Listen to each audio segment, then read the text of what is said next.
Today, we're doing a deep dive into the life of Adolf Hitler.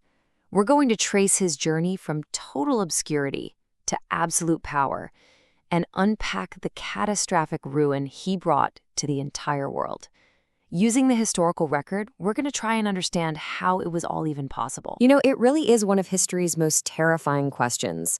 How does a failed, frustrated artist from Vienna become the Führer of Nazi Germany? It's a dark and complex story for sure. It's about personal ambition, it's about political genius, evil genius, but genius nonetheless, and it's about a nation pushed to the brink of desperation.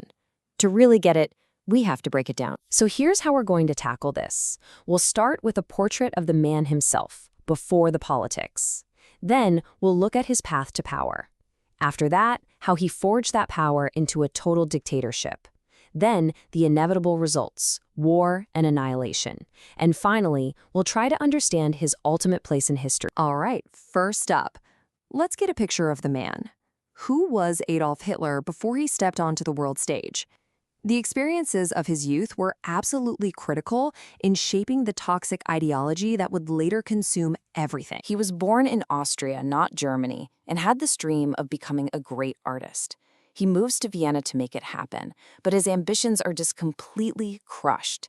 He gets rejected from the prestigious Academy of Fine Arts, not once, but twice. So he ends up living this lonely, aimless life in men's hostels, just scraping by, painting postcards to make a few bucks. And it was right there, in that vibrant, multicultural city of Vienna, that he developed this deep, seething hatred for its diversity and cosmopolitanism. That resentment just festered. And this is a huge turning point. For a man like Hitler, drifting without any real purpose, the start of World War I wasn't a tragedy. It was a lifeline. It gave his life meaning, structure, a mission. He eagerly joined the German army, and he actually served with distinction, decorated twice for bravery. But the most important thing is that the war cemented his passionate German nationalism and this belief that war itself was a noble, heroic experience. And that fervent nationalism was about to find the perfect environment to fester. Post-war Germany was a nation in absolute chaos, defeated, humiliated, and economically wrecked. It was the perfect breeding ground for political extremism. And Hitler was about to step into that chaos. His political career, funnily enough, started almost by accident. The army sent him to spy on this tiny, radical political party. But instead of spying on them, he was captivated.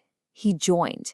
And his power as a speaker was so electrifying that within 2 years, he was their undisputed leader.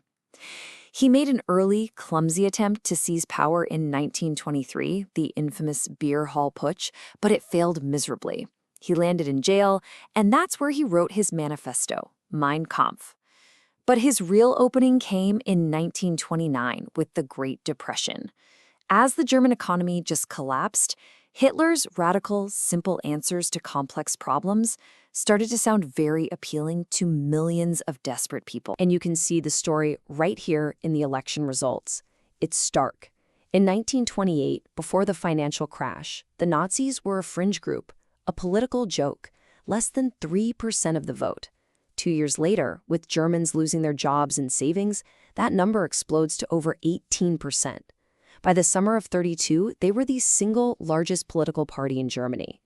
The connection between economic despair and political extremism could not be more obvious. So what was he offering people? Well, from the very beginning, at the absolute core of his message was a poisonous anti-Semitism.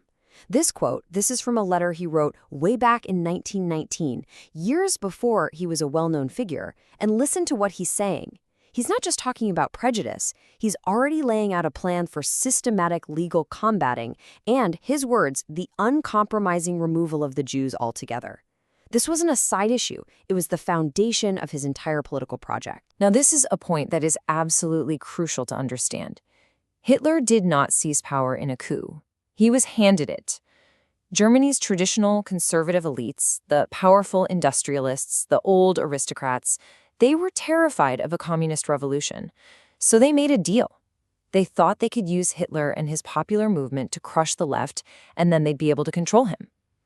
It was a fatal, catastrophic miscalculation. And once he was in power, Hitler moved with a speed that was just breathtaking. In only 18 months, he systematically took a hammer to German democracy and forged a totalitarian dictatorship. Here's exactly how he did it. It was just ruthlessly efficient. First, the Reichstag, the parliament building, catches fire. He uses it as the perfect excuse to suspend all basic civil rights. Freedom of speech, freedom of the press, all of it. Gone. Second, he passes the Enabling Act, which lets him make laws without Parliament's approval.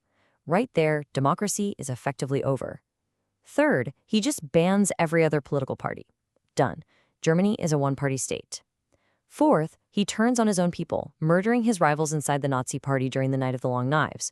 And finally, when the elderly president dies, he just merges the jobs of chancellor and president, making himself the absolute, undisputed Führer. And this was the final nail in the coffin of the German Republic. The army, the one institution that might have been able to stop him, swore a new oath. Not to the Constitution, not even to Germany. They swore an oath of personal, unconditional loyalty directly to Adolf Hitler, the man. The army was now his personal instrument. So what did he do with this absolute, unchecked power? Well, this next part covers the horrifying results of his ideology and practice, a relentless campaign for racial supremacy and territorial conquest that led directly to the bloodiest war in human history and to genocide. At the very heart of his plan for Germany was this idea, Lebensraum. It literally translates to living space. Hitler was obsessed with the belief that Germany's destiny was to conquer Eastern Europe, Poland, Ukraine, Russia. He saw the Slavic people who lived there as an inferior, subhuman race. They were to be driven out, enslaved, or exterminated to make room for German settlers. This was the ideological engine of World War II. And he explicitly, publicly, connected his plans for war with his plans for genocide. In a speech to the German parliament, just months before he invaded Poland, he delivered this chilling prophecy. He blamed an imaginary Jewish conspiracy for the coming war and then declared its result would be, and I'm quoting, the annihilation of the Jewish race in Europe. He was telling the world exactly what he was going to do. For the first couple of years, Nazi policy was about stripping Jews of their rights, stealing their property, and trying to force them to leave. But in 1941, with the invasion of the Soviet Union, that policy took a dark, decisive turn. The goal was no longer to push them out. The goal became systematic industrial-scale murder. This was the beginning of what we now call the Holocaust. 6 million. It's a number so large it's almost impossible to comprehend. 6 million Jewish men, women, and children were systematically murdered by mass shootings, by deliberate starvation in walled-off ghettos, and in the gas chambers of death camps like Auschwitz-Birkenau. In all, 2/3 of the entire Jewish population of Europe was wiped out. But the killing was even broader than that. When you add the millions of Soviet prisoners of war who were left to starve, the Poles, the Romani people, the disabled, political opponents, gay people, and so many others targeted by the regime, the total number of civilians and prisoners deliberately killed climbs to a mind-boggling 19.3 million. In the end, with the world he had set on fire literally burning down on top of him, he took his own way out. As Soviet tanks rolled through the rubble of Berlin, just blocks from his bunker, Hitler shot himself. His dream of a 1,000-year Reich had lasted just 12 years, and it left a continent in ashes. With his death, the war in Europe finally ended. But the world was left to grapple with what had just happened, and to ask, what in the end is Hitler's place in history? How do we even begin to understand a legacy of such pure evil? Well, the historical consensus today is crystal clear. Hitler is without a doubt seen as the principal person responsible for starting World War II. He was the architect and the driving force behind the Holocaust. His rule left Europe completely devastated and impoverished. His actions directly created the conditions that led to the Cold War. But maybe the most chilling fact of all is that his popularity in Germany wasn't fake. It was real, it was deep, and it lasted almost until the bitter end. I don't think anyone has put it better than the great historian Ian Kershaw. This quote just perfectly captures the sheer scale of the catastrophe. The ruination wasn't just physical, the bombed-out cities, the tens of millions dead. It was moral. It was a complete and utter collapse of the values we associate with civilization, all of it tied to the will and the ideology of one single person. And so, in the end, the story of Adolf Hitler isn't just a history lesson. It's a permanent warning. It forces us to keep asking the hard questions. How do democracies die? How does hate become policy? And what are the warning signs that we all must heed to ensure that a catastrophe on this scale can never, ever happen again?